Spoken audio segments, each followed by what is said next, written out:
வழியே இல்லாம உன் 8 ஹொக்காகேவா தேர்ந்தெடுக்கிறேன். வேலையை ஒழுங்கா செய்யணும், சரியா? நாயகன் மீண்டும் வரான். திருந்த மாட்டீங்கல்ல? செஞ்ச தப்ப நினைச்சு வருந்த மாட்டீங்கல்ல? உங்களை அழிக்க அன்லிமிட்டடா வருவேண்டா. அந்த உச்சிகா பயிலுக்கு கட்சி ஆரம்பிச்சிருக்கத நினைப்பாக என்ன?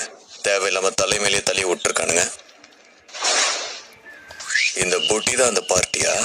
Itachi style. வயசுல பெரியவங்க, 18 வயசு கீழே இருக்கிறவங்க இதை பார்க்காதீங்க. கரண்ட் கம்பத்துல தான் பிரச்சனையா? இது வரைக்கும் நீங்க செஞ்சதெல்லாம் போதும். இனிமே நான் என்ன பண்றேன்னு மட்டும் பாருங்க. அதை